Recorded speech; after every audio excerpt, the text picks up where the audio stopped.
Bonjour à tous, comme promis on se retrouve ici à Paris au salon de la photo.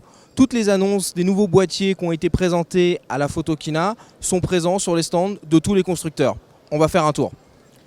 On retrouve la marque Smile pour la première fois au salon de la photo. C'est une marque espagnole qui fait des petits accessoires plutôt rigolos. Donc on retrouve des sangles, des petits capuchons pour protéger le boîtier décoré et personnalisé et un petit système de clip qui permet de jamais le perdre. Plutôt cool. On se retrouve sur le stand de Accessories qui propose un nouveau produit, donc une petite imprimante nomade et autonome à sublimation thermique. Donc c'est des produits qui sont très à la mode, ça fait penser un peu à l'Instax-Share de Fuji qui était sorti il n'y a pas très longtemps, sauf que là ça ne fonctionne pas avec un système type Polaroid, c'est vraiment de la sublimation thermique. Décidément, la photo instantanée est très à la mode en ce moment. Lomographie profite du salon de la photo pour lancer son nouvel appareil, le Lomo Instant, qui est capable de fonctionner avec les petits films argentiques Instax Mini. On se retrouve sur le stand de Ricoh qui a annoncé très récemment le successeur du Theta qui garde le même nom. L'appareil prend de la couleur mais surtout intègre désormais un mode d'enregistrement sphérique 360 degrés en vidéo. Malheureusement, il n'est pas encore possible de pouvoir visionner ces vidéos à 360 degrés sur un smartphone. Il faut obligatoirement passer par un ordinateur et un logiciel dédié. Donc on se retrouve sur le stand de Canon qui profite de ce salon pour deux annonces. La première, c'est une nouvelle optique, un renouvellement pour être plus précis. Donc c'est la nouvelle version du 100 400 mm f4.5 5.6 sériel, bien entendu USM et stabilisé. Sur cette optique, on retrouve une nouvelle technologie intéressante qui permet de pouvoir contrôler la fluidité de la bague de mise au point. Il n'est plus à pompe comme l'ancienne version, c'est-à-dire qu'il faut tourner la bague de zoom manuellement, donc de gauche à droite pour faire varier la focale, mais avec le pare-soleil, il est quand même possible de pouvoir tirer très rapidement l'objectif pour passer de 100 à 400 mm. Canon a aussi officialisé le lancement d'un nouveau service et se lance dans une nouvelle aventure avec la Canon Academy. Donc un cycle de formation réelle sur toute la chaîne de l'image, pour la photo, la vidéo, de l'amateur au professionnel. Bonjour Jean-Claude. Alors, bonjour. En quelques mots, comment tu peux nous résumer quel est le concept de la Canon Academy ?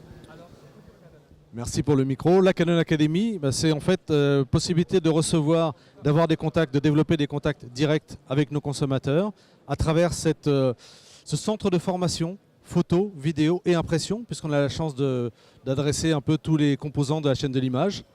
Et ces formations vont être regroupées, donc 26 formations pour commencer, qui vont être regroupées en 8 rubriques, comme technique photo, comme atelier, comme la lumière, comme gestion de la vitesse et du mouvement.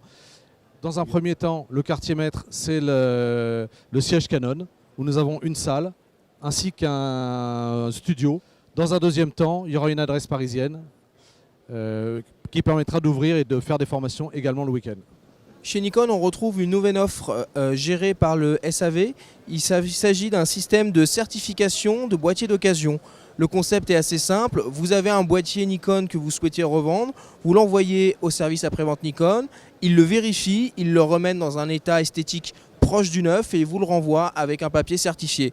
La prestation est relativement chère, mais à mon sens peut permettre d'accélérer la vente d'un boîtier.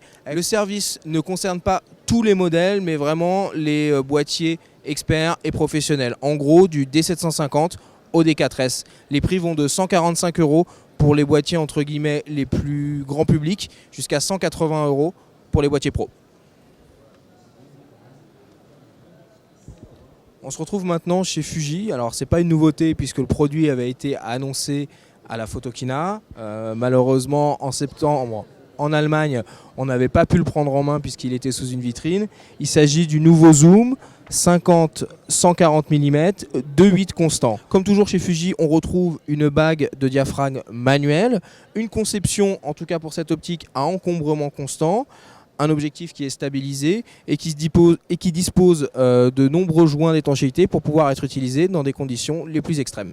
Bon, bien évidemment, une année de Photokina, les annonces sur le salon de la photo sont un peu rares. En septembre, tous les constructeurs ont lancé leurs nouveaux produits, donc bien évidemment, il n'y a pas grand-chose sur ce salon. Quand même, quelques petits produits, un nouveau Theta, un nouvel objectif chez Canon et surtout de nouveaux services. Qu'est-ce qu'on peut retenir de ce salon de la photo? C'est qu'il est d'une certaine manière un peu à l'image du marché. C'est calme, il n'y a pas trop de prise de risque. Les stands ne sont pas extraordinaires. On a l'impression qu'il y a un peu moins de monde que d'habitude. On est vendredi soir. Donc voilà, je pense que ce sera un salon pour cette édition 2014 qui sera un peu en demi-teinte.